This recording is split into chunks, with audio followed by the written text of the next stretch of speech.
Fast, focused, and fearless. Here's everything you need to know this rush hour of February 10, Monday. I'm Riza Diaz. Opening today's rush with the 30 repatriated Filipinos from Wuhan, China, who are now under quarantine at the new Clark City in Capas, Tarlac. This has prompted worries from some residents in the town. While all repatriated OFWs are reported to be in stable condition, several residents still fear infection, given the new Clark City's proximity to their area. Now, the local government of Capas is now appealing to the national government to consider other areas for holding repatriated Filipinos from China, so as not to make the new Clark City a permanent quarantine station. Nagpapray na lang kami, dumating yung araw na paalis na sila dito. Yun ang hinihintay namin, na 14 days kung buhay pa kami. Hindi na kami natutulog, yun ang ginaano namin. Yung mga bata, hindi na namin pinapapasok. Hindi kami naniniwala, Diyos lang ang mag-ano, tiwala kami. Ako, inuubot, sinisipon na nga ako eh. Hindi ko nga alam kung may virus na nga rin ako eh. Oh. So, Pero hindi pa ako nagpapagamot. Anong gagawin nyo na lang, sir? Antayin na lang yung magkasakit kung sakali. Wala naman ang magagawa ang mga tao eh. Meanwhile, the DILG appealed to the residents of Capas, Tarlac to understand the situation of the repatriated OFWs. It has also established barangay health units as a preventive measure against the spread of nCoV. Here's the story. Despite the public concern, Filipinos from Wuhan have settled down at the Athletes Village in New Clark City, where they are currently under quarantine. The DILG again addressed those who opposed the move, saying that this is a matter of national interest. Sana wag nang maging issue ito dahil ayaw na nating palakihan. At unang-una, ang niligtas natin ay mga OFW.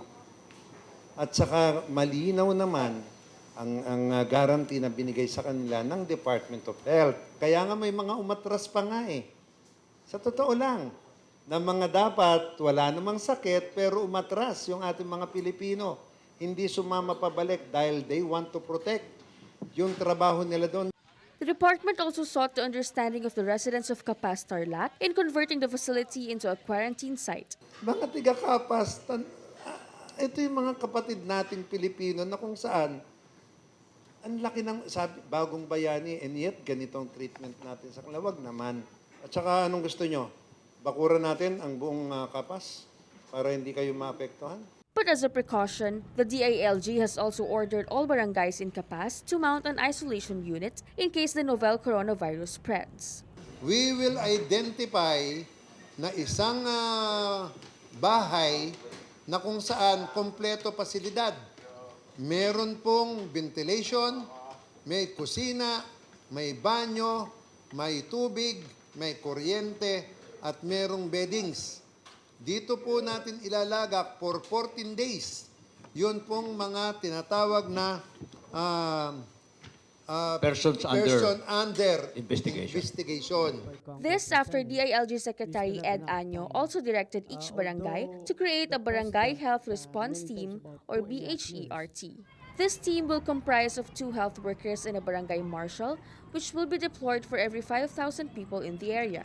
That's why DILG Undersecretary Martin Dino had one thing to say to Capas Mayor Reynaldo Katakutan. Ang gawin mo, Mayor, palakasin mo ang iyong birth. Yan ang utos ng DILG. Yung Barangay Health Emergency Response Team. Buuin mo yan. Baka checkin namin yan, hindi pa buo ang mga birth team ng kanya-kanyang barangay. Over the weekend, more people have been placed under investigation here in the Philippines for the 2019 nCoV ARD.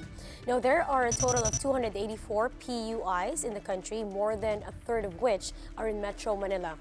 Now, as of 4:30 in the morning today, the number of confirmed cases of nCoV has reached 37,593 worldwide, while the death toll from the virus outbreak now stands at 814.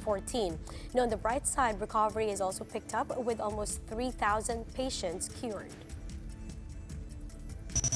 The Foreign Affairs Department has confirmed that another Filipino has tested positive for nCoV. This time, he's from the United Arab Emirates. Citing a report from the UAE Ministry of Health and Prevention, the DFA says the Filipino is under observation and is being given the necessary medical attention. This after state-run Emirates news agency said he's among the 2 new cases of nCoV in the country, the other being a Chinese national. The DFA added it will coordinate with UAE health officials on the case through the Philippine Embassy in Abu Dhabi. The novel coronavirus is starting to take a toll on the business sector, but economic managers say it's really the tourism industry that will take a hit. Here's the report. Authorities are taking extra measures to prevent the further spread of the novel coronavirus by expanding travel bans and tightening security in ports. While this gives a sigh of relief for some, the move has put some businesses at risk. Businessmen fear that the 14-day quarantine on vessels carrying goods could result in losses, add to the damages of the deferment of business conferences. Lahat na may negosyo sa Chinese hindi makausot ngayon kasi we cannot go to China right now and China cannot come here also to the Philippines, mga Chinese. Iba lahat ng trade conference, lahat puro postpone lahat. But should the outbreak worsen and extend until December 2020, the National Economic Development Authority projects that it will dent growth by 0.7 of a percentage point. This compares to estimates by the central bank which pegs economic impact by 0.3 of a percentage point in the first half. But in an interview with the Chiefs, Socioeconomic Planning Secretary Ernesto Pernia said the disease outbreak will take a much greater toll on the travel industry, with Chinese tourists being the second biggest group of foreign visitors in the country after Korea. Our travel and tourism industry, I think, accounts for about 3.5% of our GDP. Yes, so there will be some hit also we are going to get from the reduction in tourism and travel. But the decline in foreign travel may be a boon for domestic tourism. The hotels and planes might be offering more promos, lower prices, and that can encourage domestic tourism. DTI Secretary Ramon Lopez also said the nCoV outbreak in Wuhan will have little effect on the country's overall trade relations with China. If you cannot get your supply from Hubei or Wuhan, you will have alternative sources anyway, so that our operations here, our activity will not be affected. And therefore, that will further minimize the impact. According to the DTI, Wuhan accounts for 1% of the total trade with China, and that the Philippines can always get its supplies from other countries. The mother of the deceased whistleblower doctor who first warned about the virus in China is now seeking explanation why his son was summoned by Wuhan police following the move. The death of Li Wenliang prompted an outpouring of public anger at Wuhan officials after he was reprimanded for sounding the alarm, which authorities brushed off as false information. The death toll from the nCoV has reached more than 800. Now, as we've mentioned, it has already surpassed the fatalities from the SARS outbreak in 2003. China marked a quiet lantern festival on Saturday as the cities across the country mellowed down event in light of the 2019 nCoV outbreak. Instead, slogans reading, "Stay strong Wuhan, stay strong China" were shown on the landmarks in several cities in support of the health workers battling the virus. Many Chinese nationals also chose to avoid crowds to reduce the risk of infection and opted to just watch the replay of the light shows at home. Meanwhile, the World Health officials are flagging a 6-month backlog in stocks of face masks. Philippine Star reports that demand for face masks is up to 100 times higher than normal and that prices are up to 20-fold following the nCoV outbreak. 900 pigs in the farm in North Sagaray, Bulacan have been called after testing positive for African swine fever. Filipino Star ngayon reports that the hogs were first electrocuted before being properly buried. Now, the farm has also been disinfected and has been put under lockdown to avoid further contamination. From Pangmasa, Pinay Bet Katrina Ligardo settled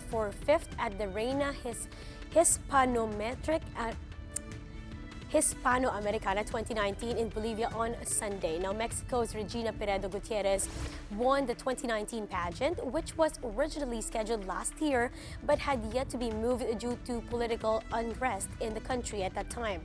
Philippines last held the crown with beauty queen Winwin Marquez back in 2017.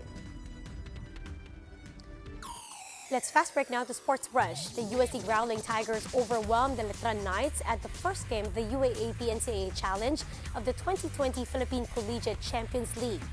Already up by 9 points to end the opening stanza, the Growling Tigers unleashed a huge 29-point second quarter to put the game away for good at 95-65. CJ Casino led the charge with 13 points, 4 rebounds, 3 steals, and 2 assists, while Solmani Chabillo finished with a double-double line of 12 points and 10 rebounds. Now, although their team started slow, Coach Aldin Ayo rejoiced that the boys were able to recover. This is the early part of our preparation for the UAAP. So you're right, we're still looking for the combinations. We're still working on our chemistry. This is our first tournament this year. So may actually madami pang kailangan trabahuin. Defending champs Ateneo Blue Eagles dissected the San Beda Red Lions with an 83-69 finish. SJ Belangel continued with where he left off during the UAP 82 season finals during the 25 points built on 5 triples. Now, while debuting, Dwight Ramos added 12 points, 4 rebounds, and 2 assists. Disaster struck Ateneo early though, with BJ Andrade injuring his right knee with just 4 minutes in. Now, despite their impressive performance, Blue Eagles coach Tab Baldwin is not yet satisfied. We've got a lot of work to do. We've got to build players. We're not a team yet, just trying to get them to take care of their business and play good basketball. And, you know, our players have to grow a lot. They have to get better. And we will. We'll get better. But looking for a feel-good Valentine's date this Friday? Well, you can check out the new stage play adaptation of Sarah Roll's Stage Kiss. This romantic comedy, directed by celebrated filmmaker Carlos Sing-Yun Reyna, takes the audience into a whirlwind of love-struck emotions. The play within a play production takes audiences backstage where 2 actors find themselves cast as lovers in the 1930s set melodrama. It will run until March 1 at the One Stage Theater in Greenbelt 1 in Makati. A former contestant of a local singing competition has caught the attention of millions of adoring fans online and even Sam Smith himself.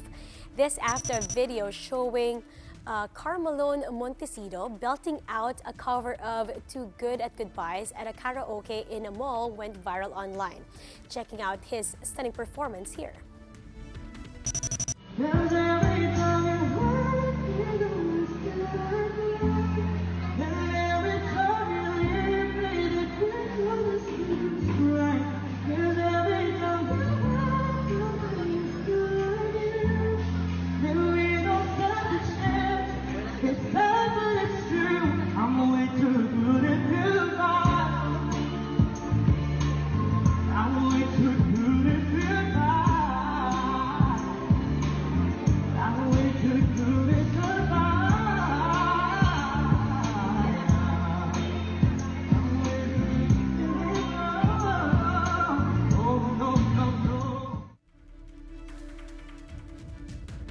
Smith was blown away by the boys' performance and even reposted the video on his Twitter with the caption, "You are out of this universe."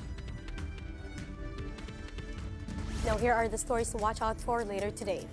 Philippine Airlines will be deploying special flights to assist stranded passengers resulting from the flight ban amid the nCoV threat. President Duterte will be meeting local chief executives to discuss the government's action plans to combat the nCoV and the African swine fever outbreak. And 4 days before Valentine's, Philpost is launching its Express Padala or Pada Love.